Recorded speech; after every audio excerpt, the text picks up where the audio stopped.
Bom dia, colegas estudantes de teosofia. É meu dever e prazer dizer algumas palavras sobre a ideia de harmonia. Espero que minha palestra estimule seu pensamento e contribua positivamente para a oficina e as sessões plenárias que virão.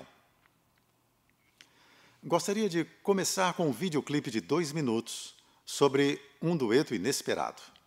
Madison Hallberg, graduada da Universidade Estadual de Portland este ano, preparava-se para cantar o hino nacional dos Estados Unidos para a formatura virtual quando isto aconteceu. Finally tonight here, America Strong, the student about to graduate, about to sing, and then this. Oh, say, can you see?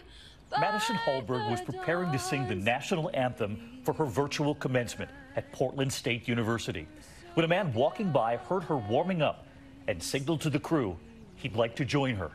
And so he did. And the rockets regular, the bombs bursting in air, gave proof through the night that our flag was still there. Tonight, Madison telling us she was moved by the moment she was suddenly sharing. Hi, David. It's symbolic for what we need to do as a people and as a community is to not try to outsing the person next to you, but blend with them and harmonize with them. That star-spangled That man who was walking by, Emmanuel Henry, is a trained opera singer. And tonight he says he's grateful she was up for that duet. It was a beautiful moment that we shared, and in that moment I realized that it's essential for us to raise our voices in empowerment and in love with one another. and the home of the brave.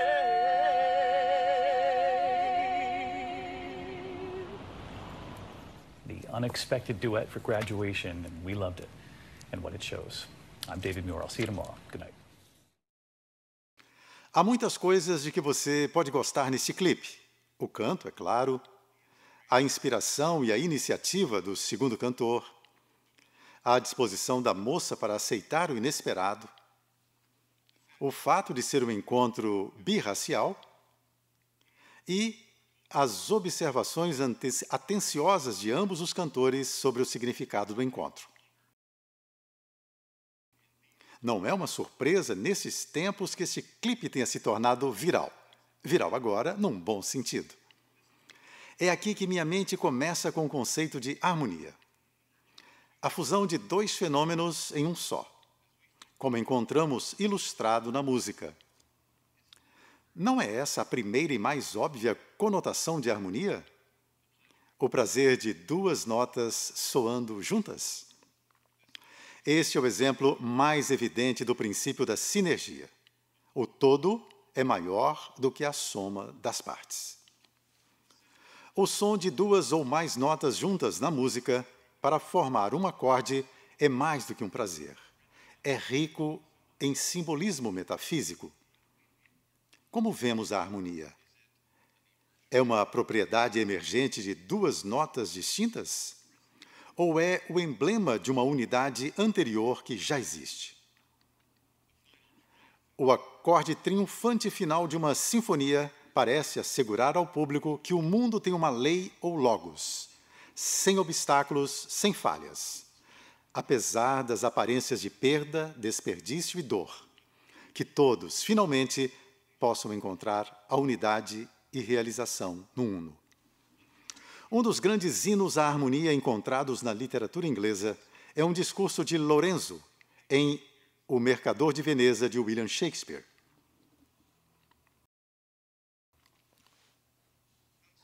Que doce é o luar que dorme sobre este banco. Aqui vamos nos sentar e deixar os sons da música crepitando em nossos ouvidos. Quietude suave à noite tornam-se os toques da doce harmonia. Sente-se, Jéssica, veja como o chão do céu é espesso, incrustado com pátinas de ouro brilhante. Não há o menor globo que se possa ver, Mas em seu movimento, como um anjo, ele canta em coro para os querubins de olhos jovens. Tal música está nas almas imortais. Mas enquanto esta vestimenta lamacenta de decadência grosseiramente envolvê-la, não podemos ouvi-la.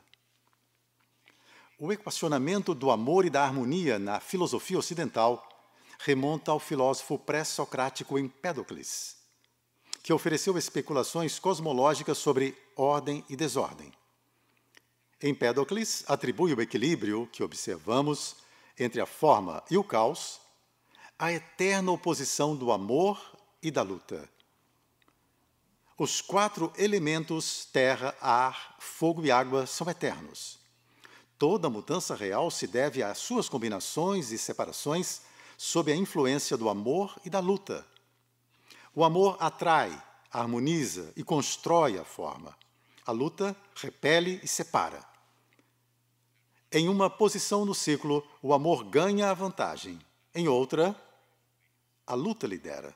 Mas nenhum deles pode suplantar totalmente o outro, e o que chamamos de vida só é possível por causa de um equilíbrio dinâmico entre os dois. Nosso moderno entendimento da ordem e desordem foi imensamente refinado por matemáticos. A teoria do caos, como eu a entendo, modela sistemas dinâmicos através da matemática. Ela foi desenvolvida durante a era da informática, porque esses modelos matemáticos exigem grandes quantidades de computação.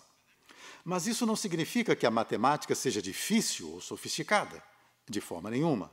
As equações podem ser muito simples, mas elas são aplicadas a muitos pontos no complexo plano numérico e repetidas muitas vezes a fim de modelar o fluxo, digamos, de ar ou água. Agora, o surpreendente para os pesquisadores foi descobrir que uma equação simples pode determinar tanto expressões ordenadas quanto caóticas, sem nenhuma interferência externa. Deixe-me elaborar isso um pouco mais com um exemplo. Você abre sua torneira e testemunha um fluxo suave de água. Você não se surpreenderia se um cientista fosse capaz de modelar isto com uma equação simples. O comportamento simples parece seguir uma lei simples. Mas agora, você abre um pouco mais a torneira e o fluxo fica todo agitado como uma cobra rebelde. De onde veio essa turbulência? Que demônio interveio entre a simples equação e sua determinação de fluxo ordenado? Se o efeito segue a causa, onde está a causa complexa que determinou esse efeito complexo? Os teóricos primitivos, antes dos computadores, pensavam que a pressão do ar ou alguma outra influência externa estava ativa. Mas as simulações provavam que este não era o caso. A complexidade louca foi determinada unicamente pelo próprio sistema. Está na matemática. O caos não é, de fato, evidência de negligência ou invasão.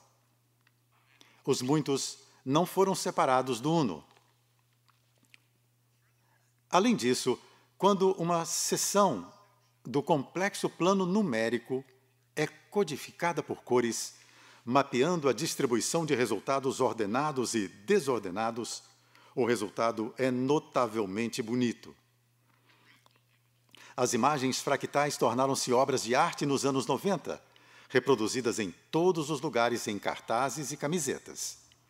É difícil não considerá-las como uma espécie de impressão digital cósmica a partir de planos internos invisíveis. Ora, quando se trata de nossa vida moral, a harmonia é de extrema importância. Com certeza, um entendimento teosófico de harmonia é muito mais do que a placidez educada. Vamos todos nos entender. Isso implica por que não nos damos bem. O que poderíamos fazer para nos darmos melhor? Onde poderíamos procurar sabiamente um acordo? E onde a discórdia não é apenas tolerável, mas um sinal de saúde. A harmonia não é uma abstração vaga, passiva. Embora agradável para o teosofista, a ideia tem nuances e é precisa. Deixe-me passar meu tempo restante preenchendo 3 pontos. Primeiro, a harmonia como lei. Segundo, a harmonia como diversidade. E terceiro, a harmonia como inclusividade. Primeiro, a harmonia como lei. A harmonia, neste caso, naturalmente é sinônimo de karma, a lei das leis. Uma tendência infalível no universo para restabelecer o equilíbrio. Ela opera em todos e através de todos os planos. Karma é uma lei absoluta, do qual não se pode escapar. Todas as aparências de harmonia e desarmonia, testemunhadas em todos os planos, são regidas por esta lei una, que podemos distinguir, portanto, como meta-harmonia absoluta.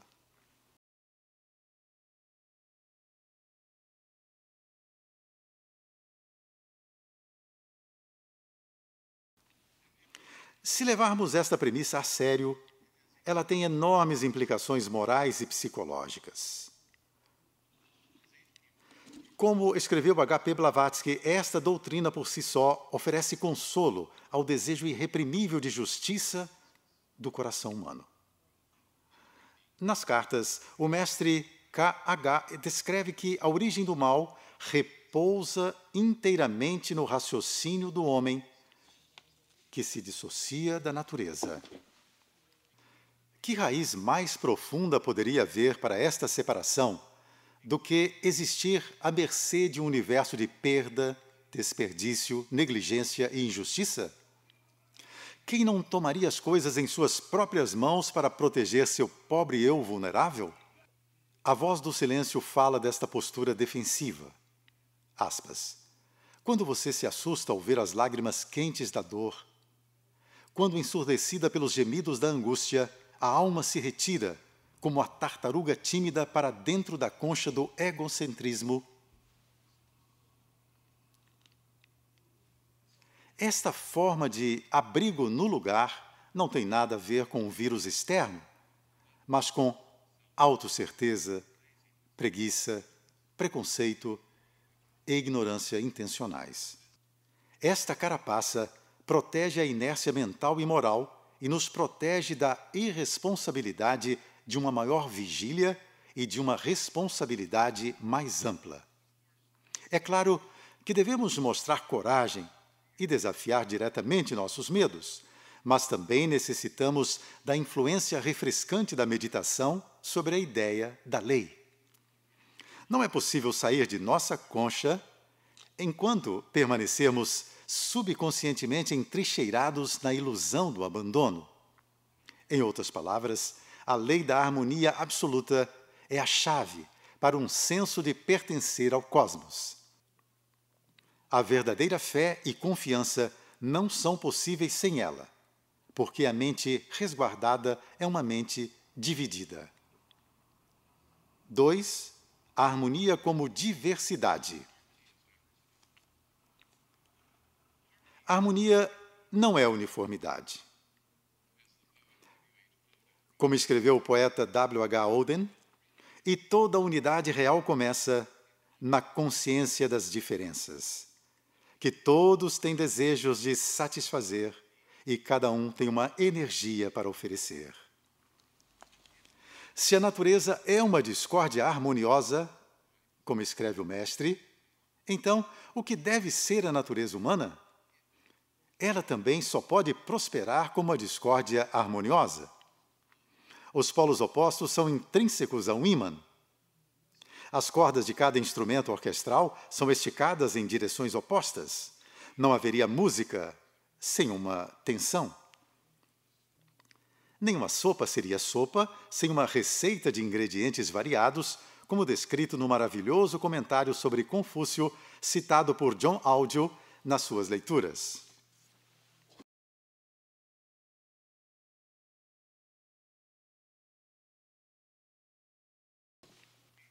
H.P. Blavatsky escreveu em sua mensagem para os teosofistas americanos em 1888, aspas, a ortodoxia na teosofia não é uma coisa nem possível nem desejável.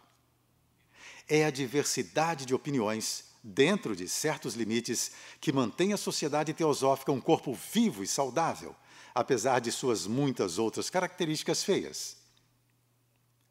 Se não fosse também pela existência de uma grande incerteza na mente dos estudantes de teosofia, tais divergências saudáveis seriam impossíveis. E a sociedade degeneraria em uma seita, na qual um credo estreito e estereotipado tomaria o lugar do espírito vivo e respirador da verdade e de um conhecimento sempre crescente. Isto é um desafio. Como podemos acolher a incerteza e considerar a diversidade de opiniões como uma divergência saudável? A teosofia nos ajuda a fazer isso, apontando para a diferença entre verdade relativa e verdade absoluta.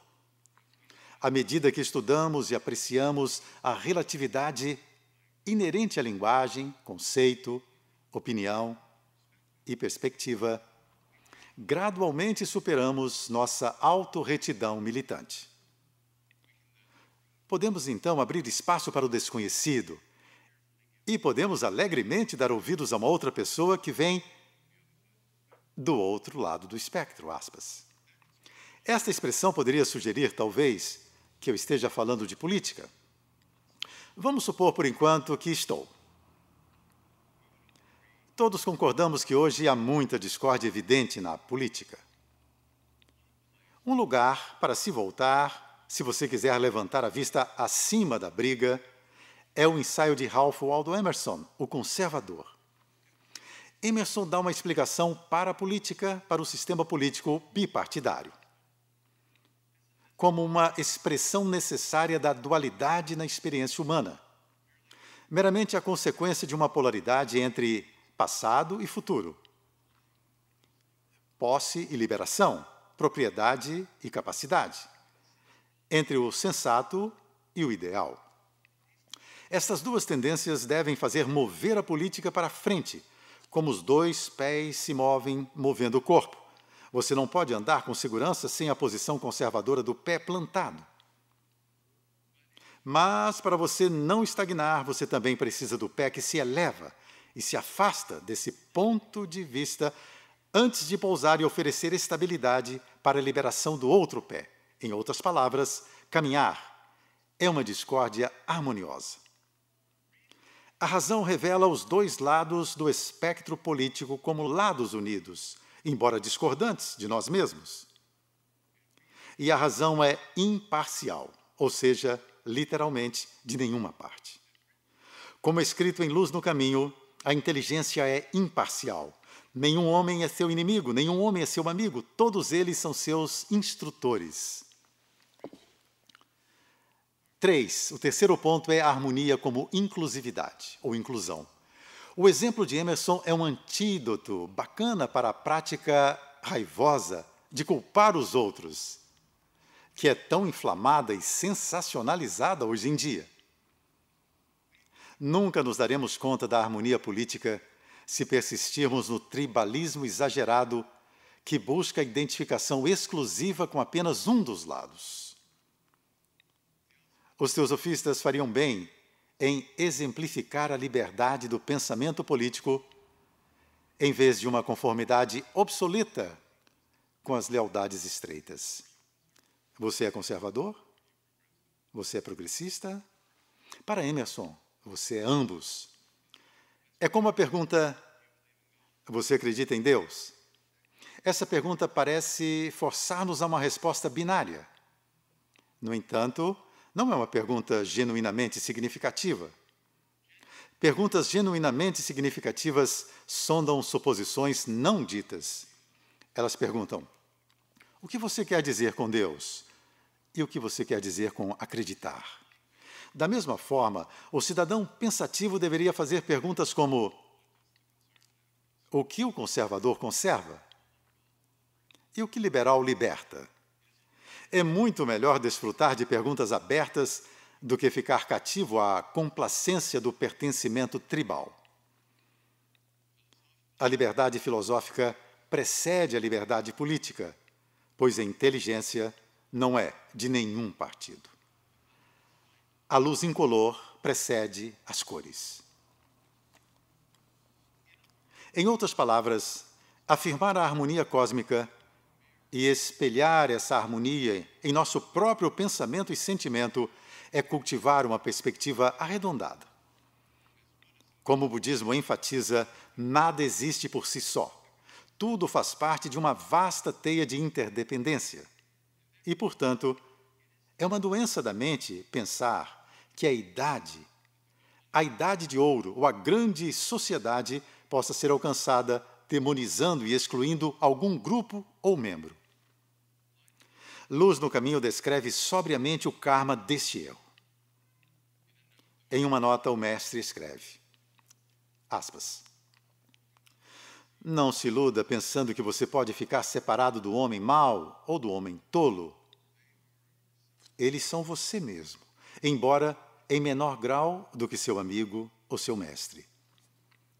Mas se você permitir que a ideia de separação de qualquer coisa ou pessoa má cresça dentro de você, você criará assim um karma que o prenderá a essa coisa ou pessoa até que sua alma reconheça que ela não pode ser isolada. Lembre-se de que o pecado e a vergonha do mundo são seu pecado e vergonha, pois você faz parte dele. Seu karma está inextricavelmente entrelaçado com o grande karma. E antes que você possa alcançar o conhecimento, deve ter passado por todos os lugares, igualmente sujos e limpos. Este é um conselho humilde e surpreendente. É um choque à moralidade convencional da autorretidão, que busca autodefinição às custas de um inimigo. Aqui podemos lembrar que a lei da harmonia universal também é chamada, em A Voz do Silêncio, de compaixão absoluta. Ou seja, a compaixão sem exceção. Qual é o verdadeiro custo deste culpar os outros? O que se ganha ao renunciar a ele? Bastante, segundo o HPB. Ela escreve em A Doutrina Secreta, aspas, com o conhecimento correto ou de qualquer outra forma, com a convicção confiante de que nossos vizinhos não trabalharão mais para nos prejudicar do que pensaríamos em prejudicá-los, os 2/3 do mal do mundo desapareceriam no ar. Se não houvesse ninguém para ferir seu irmão, Karma Nêmesis não teria nem motivo para trabalhar, nem armas para agir. É a presença constante em nosso meio de cada elemento de luta e oposição e a divisão de raças, nações, tribos, sociedades e indivíduos em Caíns e Abéis, lobos e cordeiros, que é a principal causa dos caminhos da providência, assim chamados. A prevalência da suspeita mútua e a vontade de prejudicar parece horrível, enorme e sólida, como uma estátua gigante de Ares, consagrada por rios de sangue e montanhas de armamentos. E, no entanto, como a bolsa de valores, ela não tem poder em si. É uma projeção de nossas atitudes, um ídolo vazio destinado a sucumbir aos medos existenciais.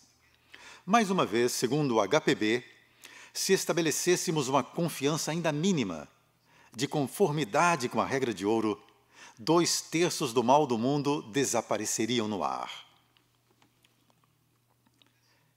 Este mal deve ser considerado como uma discórdia desnecessária. O crescimento sempre envolve dor e luta, mas não quer dizer que toda dor e luta sejam necessárias para o crescimento. Um tolo pode empurrar contra uma porta trancada, mas seria muito mais fácil entrar por meio de uma chave.